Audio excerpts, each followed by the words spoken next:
আপনি খালি জামাত জামাত করবেন, আপনি অন্য মানুষকে আর মানুষ মনে করবেন না। আবার আপনি খালি বিএনপি বিএনপি করবেন, তাতেও আপনার অন্য মানুষকে মানুষ মনে হবে না। আপনি খালি আওয়ামী লীগ করবেন, তাতেও আপনাকে অন্য মানুষকে মানুষ মনে হবে না। দরকার একটা ব্রিজ করতে যদি 80 কোটি টাকা খরচ হয়, 5টা ব্রিজ করতে 400 কোটি টাকার খরচ দরকার। এখন যদি আমরা খালি হিসাব করি কালভার্ট আর হিসাব করি হলো পিআইসির বাদ আর হিসাব করি যদি হলো এক রাস্তা থেকে আরেক রাস্তায় জোড়া দেওয়া, তাহলে জিন্দিগিতে কোনোদিন এই বড় বড় রাস্তা বানানো সম্ভব হবে? দিরাই থেকে সাল্লা হয়ে যে রাস্তা গেছে ঢাকায়, জল শুকা হয়ে গেছে, এই রাস্তাটার জন্য 690 কোটি টাকা বরাদ্দ হয়েছে। এই রাস্তা যদি সঠিকভাবে সম্পাদন করে দিরাই হয়ে আপনাদের এই জগদল ইউনিয়ন হয়ে এইদিকে চণ্ডীডোর ব্রিজ হয়ে একদিকে ওই পাশে আসে হলো শান্তিগঞ্জ আর ওই পাশে আসে হলো জগন্নাথপুর, এ হয়ে যদি পুরা কানেকশন লাগাই দেওয়া যেত, তাহলে আমার মনে হয় প্রায় 14 লক্ষ 15 লক্ষ লোক নির্বিঘ্নে যাতায়াত করতে পারত। কিন্তু এগুলো তো বড় কাজ, এগুলো তো ছোট কাজ না। এগুলো তো আর আপনি এই বাদীর 2 আনা বিবাদীর 4 আনা হিসাব করলে তো এগুলো করা যাবে না।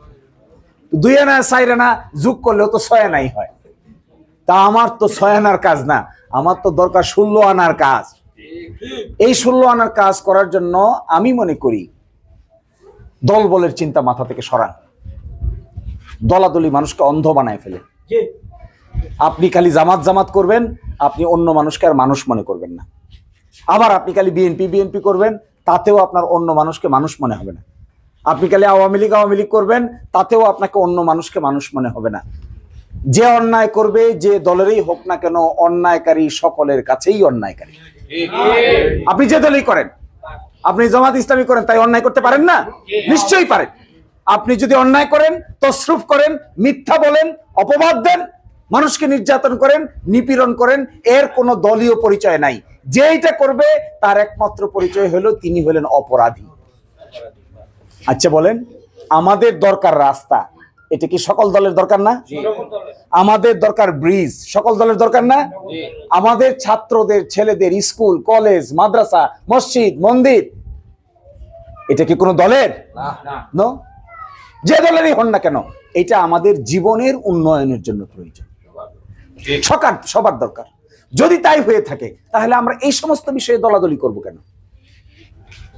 একজন ব্যক্তির সাথে আরেকজন ব্যক্তির মতামতের পার্থক্য থাকতে পারে। আপনি একটা ভালোবাসবেন, আমি আর একটা ভালো নাও বাসতে পারি। আপনি একটা পছন্দ করবেন, আমি একটা পছন্দ নাও করতে পারি। কিন্তু বাড়ির পাশ দিয়া হাইওয়ে রাস্তা যাবে, এইটাকে অপছন্দ করার তো কোনো কারণ আমি দেখি না। কেন করবো আমি এটাকে অপছন্দ করি? এটা তো আমার সন্তানের সন্তানের এক প্রজন্মের পরে আরেক প্রজন্ম এটা ব্যবহার করবে, তারা সামনের দিকে অগ্রসর হবে। এটা দেখে আপনি সান্ত্বনা পেতে হবে। এইটাই হলো প্রকৃত পিতা এবং দাদার কাজ, যে দেখে যে করে সন্তানের জন্য সুবিধা করে দিয়ে যায়। এর চাইতে বড় মনের পিতা তো আর কেউ হতে পারে না। এই সন্তানের সুযোগ সুবিধার জন্য আমার আপনাদের একসাথে হতে হবে।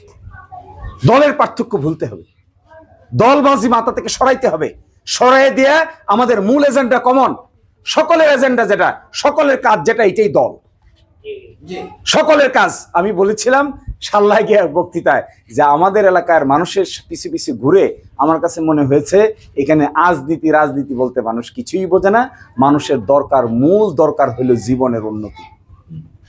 আর রাজনীতি এখানে কেউ এভাবে বুঝে, কিভাবে বুঝবে একটা গ্রামের লোক? গতকাল পরশুদিন গ্রামে গেছি, সারা গ্রাম খুঁজে একটা মেট্রিক পাস লোক নাই। এর আগে আসছিলাম যখন সফরে, তখন গেছিলাম আরেকটা গ্রামে, সারা গ্রাম খুঁজে আমি গিয়ে জিজ্ঞাসা করলাম, এই গ্রামে কি কেউ চাকরি করে? কয় না স্যার। কেউ মেট্রিক পাস করছে? কয় না স্যার। 2টা ছেলে আমার পাশে এসে বসলো, এদেরকে ধরলাম, ছোট্ট 7-8 বছর, তোমরা স্কুলে যাও? না স্যার। তোমরা কই যাও? মাছ মারতে যাইছে। সত্যি কথা বলছে।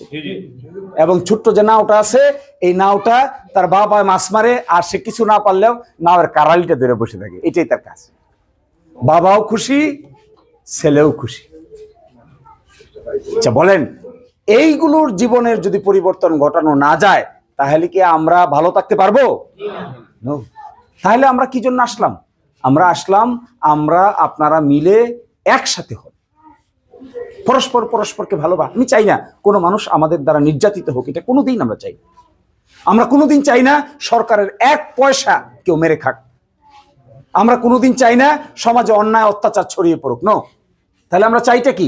আমরা চাই এই দিরাই সাল্লার মানুষ মিলেমিশে বসবাস করে নতুন একটা ব্যবস্থাপনা নিয়ে আসুক, যেন বাংলাদেশের অন্য 299 আসনের যারা আছেন তারা দেখতে আসে এখানে যে আসলে এই হাওর অঞ্চলের মানুষরা কত সুন্দর করে মিলেমিশে বসবাস করতে পারে, তারা দেখতে আসুক। এই প্রকৃতি, এইটা যেদিন আমরা ডেভেলপ করতে পারবো, সেই দিন আমার অট্টালিকা ছেড়ে এই রোদে পড়া আর বৃষ্টিতে ভিজা হবে একটা সার্থক সময় দান। আর যদি তা না করতে পারি, তাহলে আমার আম এবং সালা দুইটা যাওয়ারই একটা সম্ভাবনা আছে। তো আমি দুইটা হারাইতে চাই না। আপনারাও যদি আমাদেরকে ভালো না বাসেন, পছন্দ না করেন, পরিবারও যদি ভালো না বাসে, পছন্দ না করে, তাহলে তো আমও যাইব, অবশেষে সালাও। তাই তো হবে না। তো চলেন একটা কাজ করি। একটা কাজ হলো, একটা জিনিস মাথায় রাখেন, দিরাই আর সাল্লাবাড়ি এটার পরিবর্তন দরকার। এইটার আমল পরিবর্তন দরকার। আর কত বলবো যে নাই নাই নাই, এবার বলতে চাই আছে আছে আছে আছে, খালি বলে নাই নাই নাই নাই। এমন নাই নাই বলে যে মোবাইলে তালিকা করলে মোবাইলের মেমোরি নষ্ট হয়ে যাবে, তাও নাইয়ের তালিকা শেষ হবে না। এই নাই নাই জায়গায় যদি আছে আছি বলতে হয়, তাহলে একটা শর্ত হইতে হবে। শর্তটা এটা, যতটুকু পারা যায় দল বলের বাইরে উঠে যেটা আমাদের দরকার, যে জিনিস সকলের দরকার, সকল দলের দরকার, সকল ব্যক্তির দরকার, ধনী দরিদ্রের দরকার, উঁচু নিচুর দরকার, গরিবের দরকার, বৃদ্ধের দরকার, যুবকের দরকার, কিশোরের দরকার, ছাত্রের দরকার, যে কটা জিনিস দরকার, এই কটা জিনিসে আমরা একমত হয়ে এমন একটা পরিবেশ তৈরি করতে চাই যে দিরাই সাল্লার মানুষ নতুন একটা যাত্রা শুরু করেছে।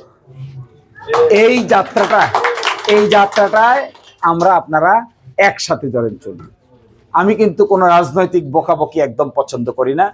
কোনো মানুষকে বকাবকি করাটা আমি মনে করি নিজের দুর্বলতা প্রকাশ পায়। আমি যদি আপনারা গালিগালাজ করি, আর কিছু হোক আর না হোক, আমার মুখে একটা দুর্গন্ধ ছড়াবে না? আমরা একজন আরেকজনকে গালিগালাজ পছন্দ করেন আপনারা? আমার তো মনে হয় কেউই পছন্দ করে না, কেউ লাইক করে না। এগুলো লাইক মানুষ একটা করে, কি করলে পরে তার সুবিধা হবে। কি সুবিধা? ব্যক্তিগত সুবিধা না। আমি তো দেখছি হাজার হাজার লোকের সঙ্গে আমার পরিচয় হয়েছে বিগত 1 বছরে। হাজার হাজার কি বলবো, লক্ষাধিক লোকের সঙ্গে মনে হয় পরিচয় হয়েছে। কেউ ব্যক্তিগত সুবিধা কয় না যে আমার বাড়িতে ঘর বানায় দেন, কেউ বলে না আমার ঘর এটা বানায় দেন। সকলেই বলে আমার মসজিদ করে দেন, আমার মন্দির করে দেন, রাস্তা করে দেন, কবর বানায় দেন। এর মানে কি? এর মানে হলো ওরা ব্যক্তির চাইতেও সামাজিক সুবিধাকে বেশি প্রাধান্য দেয়। তো এইটা করার জন্যই আমরা আসছি। আর এটার জন্য আমরা আপনারা ভাইয়ের মতো কাজ করতে হবে, নেতার মতো না। এত ভাব দেখানোর কিছু নাই। ক্ষমতাকে যারা ভাব দেখায়, তাদের ক্ষমতা ভেঙে খান খান হয়ে যায়। ক্ষমতার কারণে যারা উত্তেজনা দেখান, ক্ষমতার কারণে যদি উত্তেজনা দেখান, চেয়ারের গরমের কারণে যদি মানুষের সাথে অসদাচরণ করেন, অবিচার করেন, অন্যায় করেন, আল্লাহর ওয়াস্তে শুধু অপেক্ষা করবেন, বেশি দিনের প্রয়োজন হবে না। ওই একই রকম অসুবিধায় আপনাকে আমাকেও পড়তে হবে। এটা যেন মাথায় থাকে। ক্ষমতাকে যেন গরম না দেখান। ক্ষমতা মানুষের জন্য, মানুষের কল্যাণে কাজে লাগান। যদি কারো ক্ষমতা আল্লাহ দেয়, এটার ভাগাভাগি সবের সাথে করে দেন। আমার তো মনে হয় আমি যদি কোনোদিন কোনো চেয়ারে বসার সুযোগ পাই, আমি চেয়ারটা সাইডে আরো 3 জনকে বসাই দেব।